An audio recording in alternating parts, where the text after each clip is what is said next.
guys, welcome to my channel. Thank you so much for stopping by. If this is your first time here, please be sure to click the subscribe button as well as the notifications bell so you don't miss out every single time I post a new video. If you're already part of the family, what's popping, what's happening, what's good?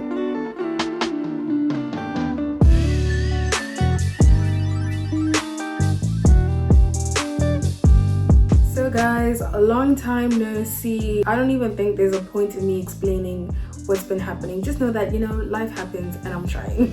So as you guys can see from the title, I am back with another Let's Talk Luxury. In today's episode, we're going to be talking about brand extensions in luxury. Before I continue, I just want to give you guys a heads up that you may hear some fireworks, throughout this video. That's because yesterday was Diwali. Some people are still popping fireworks, so I'm really sorry for that, but I really can't do anything about it. The very first episode of this series was quite a lengthy one, as I felt that I really needed to explain as much as I could in general about luxury. It was a good starting point, I felt, and obviously because of that, I couldn't really take any shortcuts, make it shorter than it was. However, for this video, I do want to keep it much shorter than that, as I feel like the shorter these videos are, the more you guys will actually be able to concentrate and stay engaged, as opposed to making this feel like it's one long lecture, and nobody really wants that. Standard procedure, I have my laptop out, so I will be looking down to read some of the notes. I just don't want to miss anything, and I also don't want to waffle and talk about certain things unnecessarily, so I apologize if it's distracting that I keep looking down.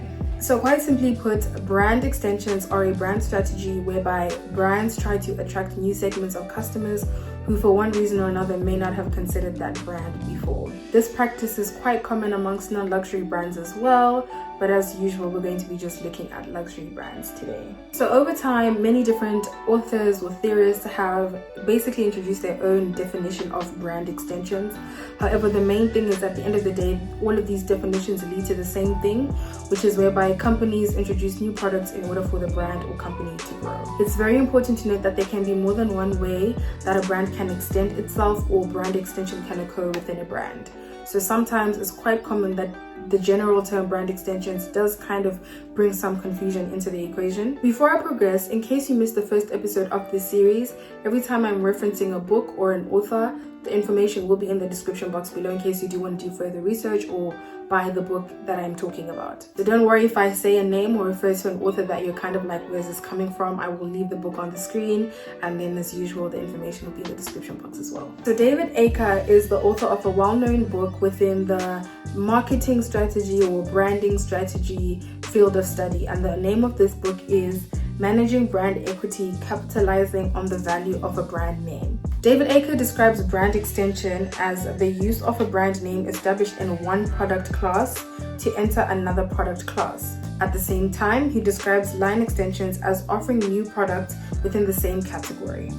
The author of the text we were referring to in the first episode of this series, Bastian Kapferer, he warns that line extension should be differentiated from brand extension, as the latter is a real diversification towards different product categories and different clients. What this means is the general strategy is known as brand extensions. However, within brand extensions, it's very important or imperative that people do make the very clear difference between brand extensions and line extensions. Line extensions are whereby new products are basically introduced but within the same category, whereas brand extensions are when it's a completely new category, therefore attracting a completely new segment of customers. So line extensions are now more commonly referred to as vertical brand extensions, whereas brand extensions are now more commonly referred to as horizontal brand extensions. In order to explain this in a way that everyone can easily understand, we're going to be using an example, and today's example is going to be Armani by Giorgio Armani. Armani is a well-known luxury brand. I'm sure most of you are familiar with it or have at least heard of it. And under Armani, you get Emporio Armani, which is a subsection of the luxury brand, and it's one of their fashion lines.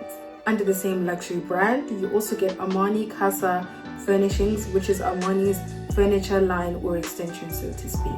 In this case, Armani Casa Furnishings would be the example of the horizontal brand extensions, whereby Armani has branched out into something they never used to do by creating furniture, basically. Whereas Emporio Armani, their fashion line, will be known as the vertical brand extension because they've just basically created another fashion line under the same luxury brand, but it's still doing something that they're well known for and specialize in. I'm pretty sure at this point you guys kind of get the gist. So when a brand basically goes out and does something that they aren't known for, that would be the horizontal brand extension or brand extensions.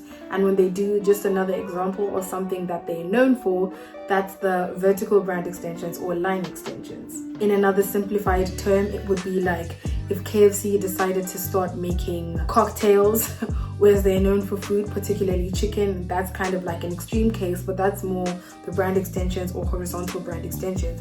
Whereas if they just created another burger made from chicken, that's just the vertical brand extensions or line extensions. I'm now just going to briefly talk about my favorite examples of brand extensions. I think it's not like a specific brand, so to speak, but it's like a very general thing. But I think basically luxury brands going into fragrance or perfume making, that's probably like my favorite. You guys already subscribed to this channel, you know that I dropped a perfume collection, so you know how much I love fragrances and perfumes, and naturally that would be my favorite example of brand extensions, particularly when it comes to brands like, for example, Louis Vuitton or Yves Saint Laurent, or Saint Laurent is commonly known as now. Those are brands that didn't start from making perfumes or fragrances at all. Louis Vuitton initially started as a brand, or the individual himself used to actually just make leather luggage. So very far off, very different from fragrances or perfume, and it's no different from Yves Saint Laurent, who originally was into fashion, textiles, and those kind of things. Very like far off from what they were known for, but still they've obviously done so very, very well. We all love Louis Vuitton fragrances, Yves Saint Laurent fragrances. So I think for me as a whole, without really picking a specific brand and a specific product, I really like that concept or that example of brand extension. I'm going to give an example of my worst, or I think the most pointless example of brand extensions. I know I'm not like a luxury theorist, I'm not like this expert in luxury, so it's not like my opinion is the be all end all. Obviously everyone can think what they want, but for me personally, I think the worst or the most pointless, or one of at least, would be Louis Vuitton's plate set. They have this specific plate set and it comes in what seems to be like a leather holder, so to speak, but it's literally just like a set of plates. And for me it's just very, very pointless. The reason being, I just feel like, I understand in general, especially when it comes to brand extensions or horizontal brand extensions, the idea is to kind of branch out from things that you're most commonly known for. So for example, Louis Vuitton in general, the fact that they now have a ready-to-wear collection, different size bags, and it's not just luggage, they've obviously extended the brand in many different ways. But I just feel like with this plate set, like what is the point? I don't know if it's because I don't have that kind of money, but I do find it very pointless. Like I can't imagine somebody thinking, let me go into Louis Vuitton and buy this plate set. Do you know what I mean? And naturally I feel like this is definitely an example of one of those products where really, really extreme luxury enthusiasts will probably be the only buyers of these things. I just don't feel like the average person, even if you are a lover of luxury or a luxury enthusiast, I just don't see that person going in to buy a plate set.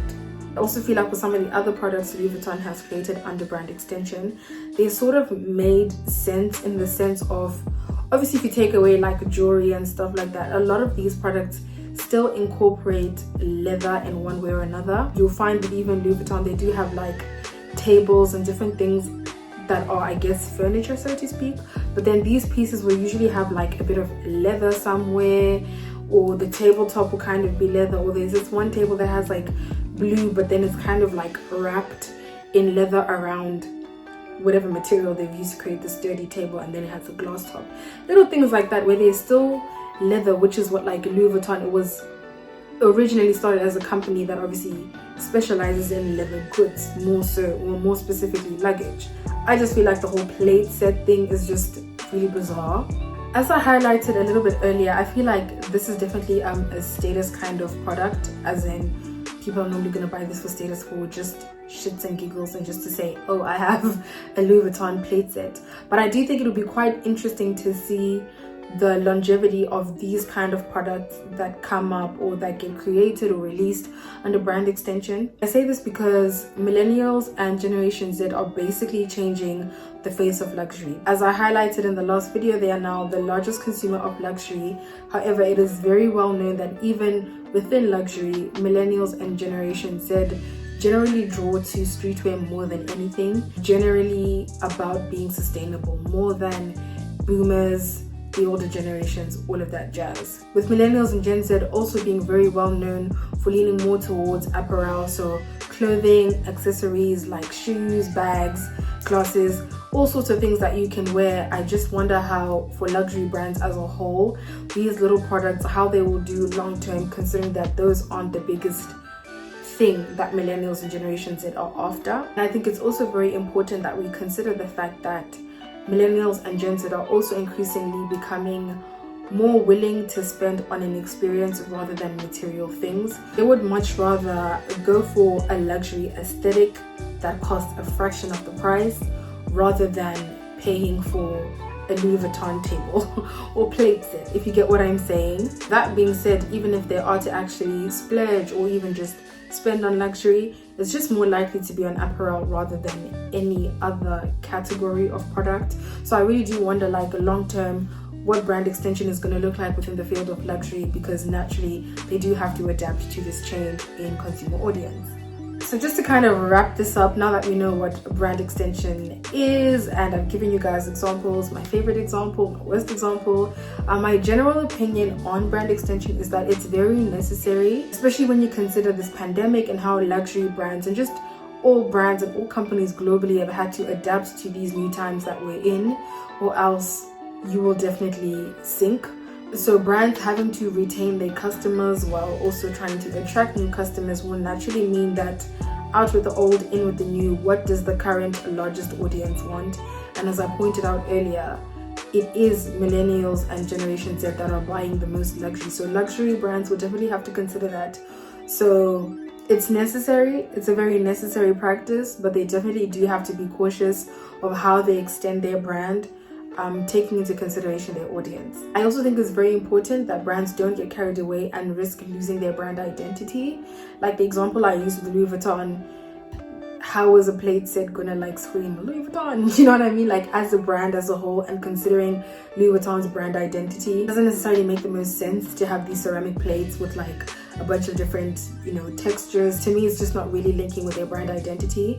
And that's why I feel like in general, it's very important for brands to not get carried away and risk losing their brand identity, all for the sake of brand extensions. That brings us to the end of this video today. I really hope you guys enjoyed this and learned something today. As I said in the beginning, I did want to make sure to keep this video very short and sweet so that I can keep you all engaged for as long as I possibly can, and so that it doesn't become really boring or feel like a lecture. Please be sure to like, share and subscribe, and do let me know in the comment section down below if you've noticed any different examples of brand extensions, especially in luxury, and what your favorite and worst examples of brand extensions in luxury are. Until my next video, you guys, bye.